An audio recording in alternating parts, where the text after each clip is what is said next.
Hi guys. It's been a while since I've been here, but I'm back.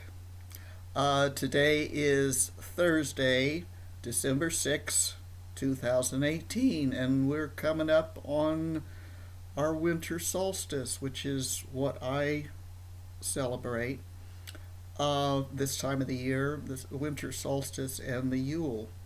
Anyway, got a lot to talk about today.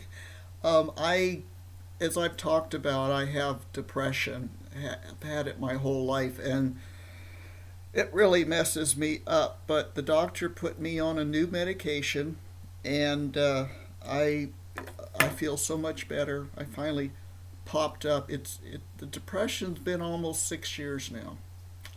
Um, and Anyway, on the new med, I'm also seeing a psychologist, counselor, and that's really helping. I'm seeing him once a week, and so I'm feeling good. So I've been able to accomplish a lot of things, which it's been really bad because I had a lot of things I do that I love to do, and I kind of lost my passion, lost my drive, and so haven't been doing them, but now I'm back into it.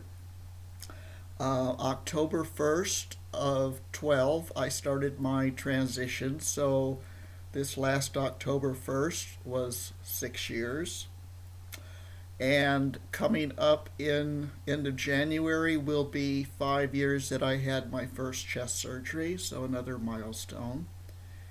Um, it's winter, not quite winter yet, but with my landscaping business, I don't have a lot to do, and it's just so cold and nasty that I hibernate this time of year. Um, I changed my name, or I'm in the process of changing my name. My middle name was Jewel, Dane Jewel Sheets, and I really didn't like Jewel. It just didn't fit. But at the time I took it, I didn't feel like I could use the male name of anyone in the family. I felt guilty because I was making this transition, and it affects everyone in your life. And I felt bad about doing this to my family. So I wouldn't take any name that was their names. Anyway, I finally decided Jewel just didn't fit, and I felt comfortable enough now. I wanted to take part of my dad's name. So I took his middle name, which is Allen. So I'm now Dane Allen Sheets, and that feels so much better to me. It feels right now. So I go to court in December 13. Oh gosh, that's just coming up in another week or so, and I'll legally change my name. So that means doing a lot of paperwork. This time of year, I have a lot of time, so it was just a matter of just doing the work. So I'll be going through that name change procedure all over again. The ladies know what that's about when they get married. Oh, piece of fuzz in the mouth. Um, and the still fuzz in the mouth. The ladies and men, trans men that change their names know what that procedure is, a long procedure. So I'm in the midst of that, and that's going well. Let's see. I found out part of the problem with my voice. As you can hear, I'm talking good again. It turned out I was getting really worse, hoarse, sore throat, couldn't swallow, bringing food back up, extreme deep cough, a lot of things. And I finally, my family physician caught on to me saying I got a problem, and he sent me to an ear, nose, and throat doctor. And he diagnosed me. He looked at my throat, and he looked at the symptoms, and he put a scope down to look at the larynx, and the larynx was really closed down. It was so inflamed that it was hardly open at all. Um, he he said that they judged the condition of the larynx from a 0 to a 10, and I was at a 7. So it was severe. What I have is called respiratory reflux or silent reflux. Acid reflux, usually people feel it in the stomach and the esophagus as heartburn, stomach problems. Respiratory, you don't feel that. So that's why they call silent. There's damage going on, in my case, to the larynx, the esophagus, larynx, and down into my lungs, because the acid was coming up past the esophagus has two valves, two sphincters, one blocking the stomach, and the next one blocking up into the respiratory system in the throat. And both of mine were damaged, and so there was nothing to stop it, and it was just coming up and backing into the throat and in the lungs and the sinuses. And you can hear me going hoarse because I'm still having trouble. Anyway, I had to go on a strict diet to limit, almost knock out all of the acid in my diet. I no fresh any kind of vegetable I wanted, but no tomatoes, onions, garlic, or bell peppers. I love tomatoes and onions.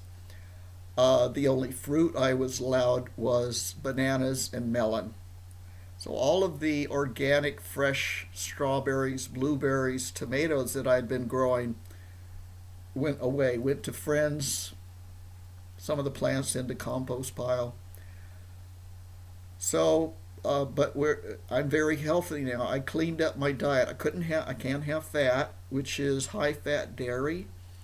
So I have 1% milk, which means no full milk, ice cream, butter, cottage cheese, and have a little bit of olive oil. Lots of fresh vegetables, whole grains like whole grain cereal, breads, whole rices, wild rices, whole grain pastas. What else? So all at once, I'm getting healthy. I noticed I was losing weight, and I thought, why am I losing weight? And what it was, I made a list of all of the fat items that I was eating, and I was eating a lot of fat. So all at once that's gone, and I started dropping weight. So I have lost 9 pounds in the last 4 months, which is not bad. I don't mind that at all. But I've gotten healthier. I'm stronger in the gym. I'm putting on muscle. I'm losing fat. So out of something bad came something good. I was there 2 days ago to the doctor. He wanted to check it.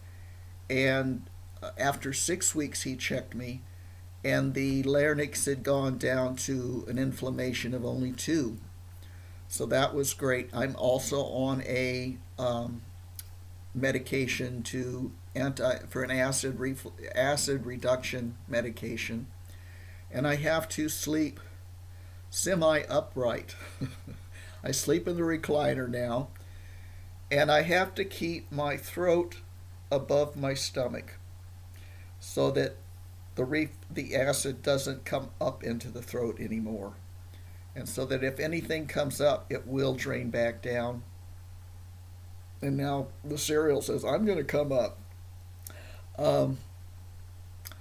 So there's some bad things, but some good stuff has come out of it, and I'm just feeling really healthy now. So if I had, in the past years when you say, oh, I should clean up my diet, should, it never worked.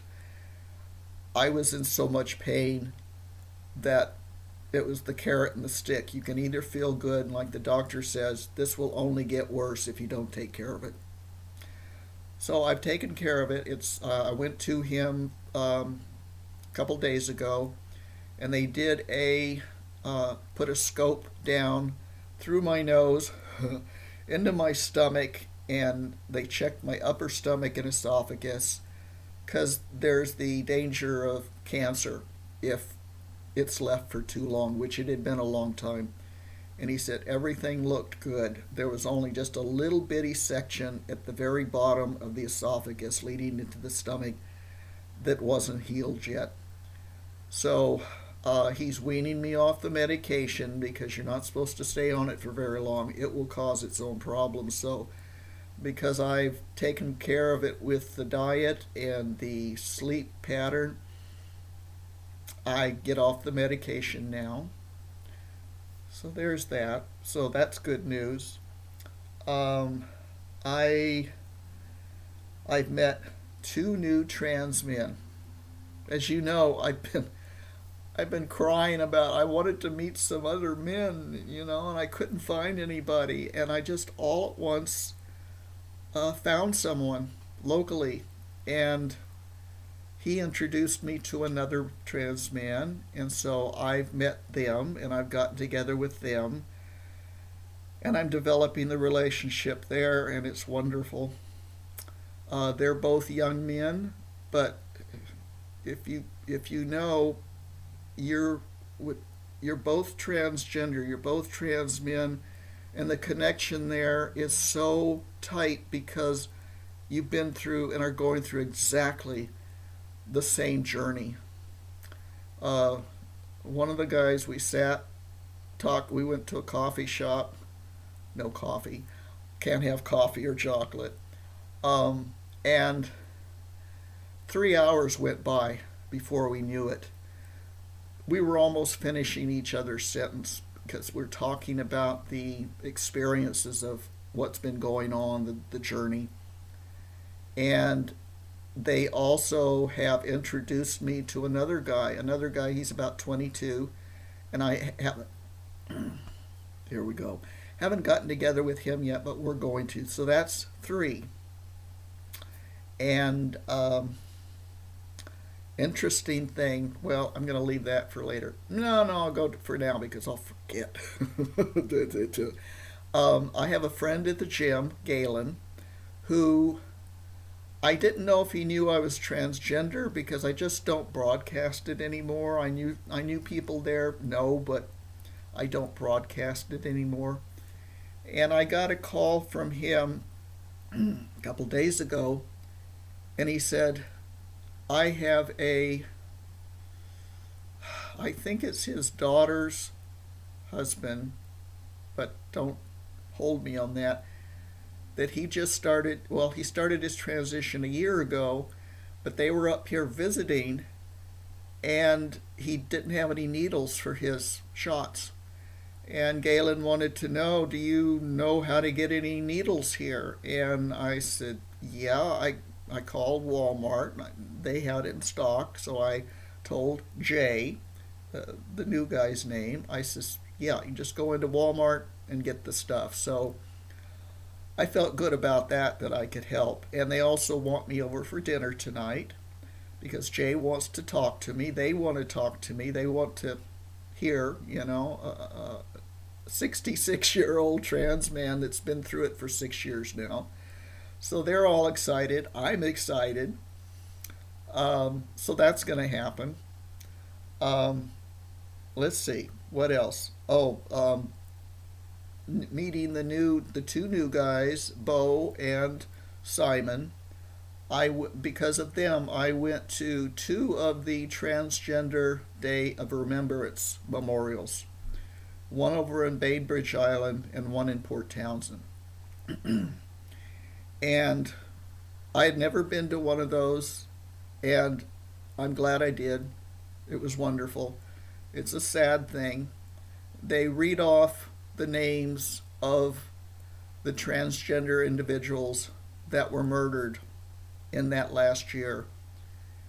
And last year alone, there was 585 transgender men and women that were murdered because they were transgender, because of hate crimes.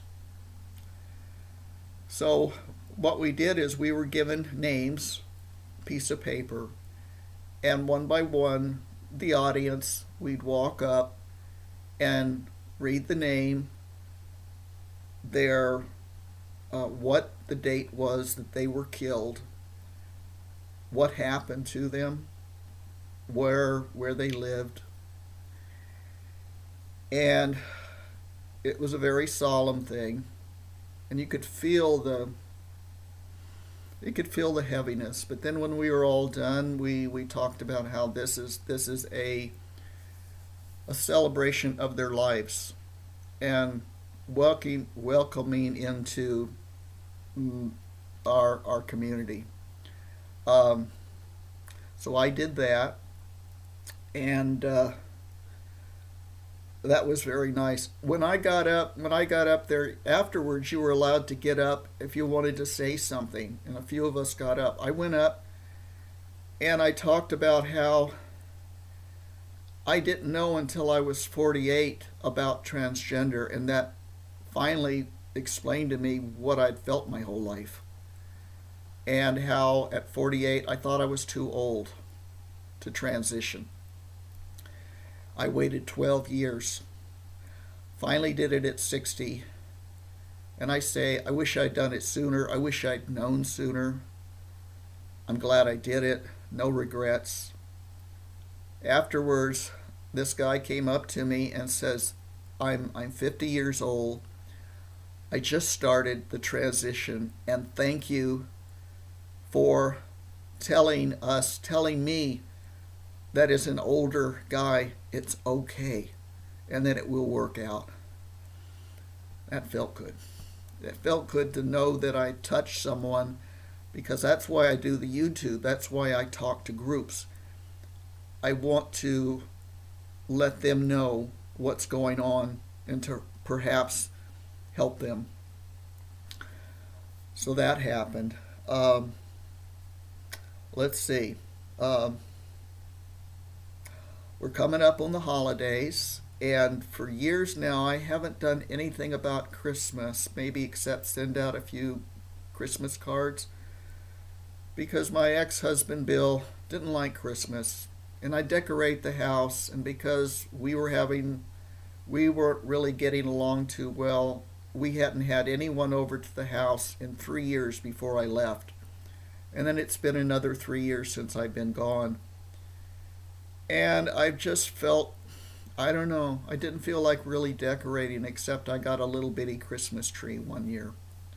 Anyway, I'm feeling better now, the depression.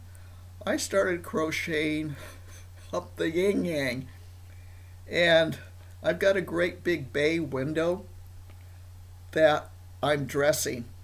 I'm doing all kinds of ornaments. I'm doing I'm doing little danglies like cones that I'm hanging up, and I'm doing snowflakes. These are all crocheted, red, green, and white.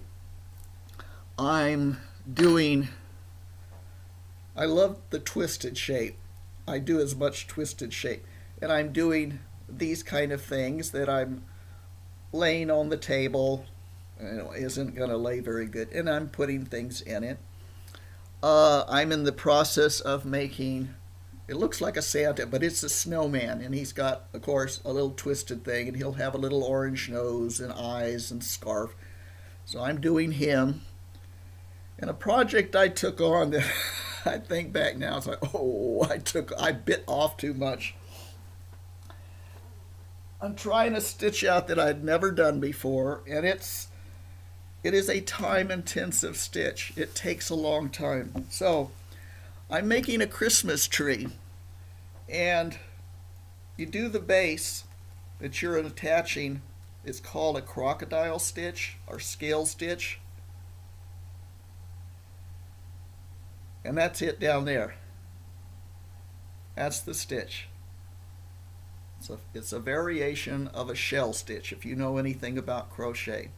So I've gotten that far down, and I got the rest of it to go. So, every day it's like, and I'm also making a Santa Claus. It'll be along the same pattern is this, only it's red up to here, black belt, eyes and stuff, and a red hat. It'd be white face, red hat. So that I've really taken on a lot. I don't know. I decorate a little bit. This is my Santa that I don't know how old it is. As far back as I can remember, my parents have had it. I used to sit. It has a light that goes up inside of it, and it lights up. And I used to sit and stare at it. I don't know. There was something about his finger sticking out there, and I would just stare at him. And my mom sent it to me. She gave it to me. She says, you loved this. And so I've got Mr. Santa.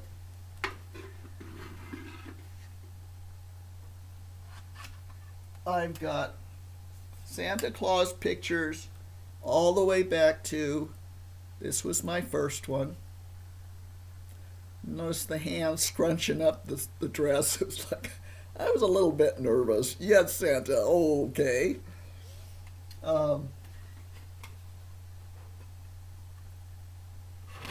then a little every year.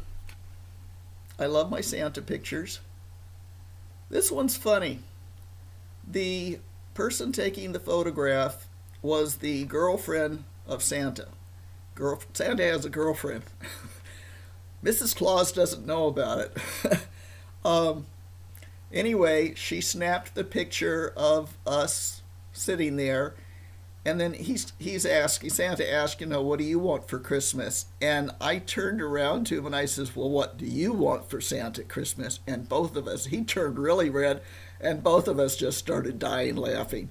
And his girlfriend says, what are you saying? Anyway, that's that. And then every year since I transitioned, I've been going and getting my pictures with Santa.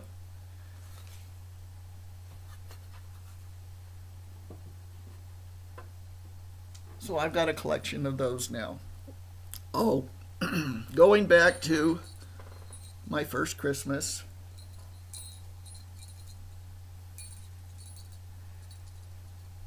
This was my first stocking. My aunt and mom took me to see Santa, and that's probably the picture up there. And it was a big department store, like a Broadway or a May Company or something like that in Los Angeles. And that's my stocking. So we're talking over 60 years old, and I've tried to take care of it. So it doesn't, because it's felt, and then my name stitched in it.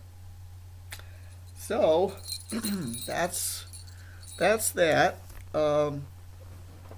I'm trying to think if there's anything else. I can't think of anything. Like I said, things are good now. I finally popped out of the depression, and life is kind of rolling along for me now, which is really nice. I feel happy with my life. I feel comfortable and secure, and I've got a good outlook. So like I said, I haven't touched base in a while, and I wanted to, and so that's that. So hopefully I will talk to you a little more sooner now, a little more frequently. Oh, well, no, I was going to say I had my bone density done again also, and I'd always heard that once you lost bone density, it didn't come back. Well, good news, it does. Because of the testosterone, my bone density has increased. I was at, what do you call it? I can't think of the word when you have bone loss. Oh, there's osteoporosis. Well, I actually had osteopenia, which is like the precursor to it. That's gone. I don't have that anymore. And that's because of the testosterone, I've been told. So, anyway, you can hear the voice is I'm getting worn out. So, I'll talk to you later.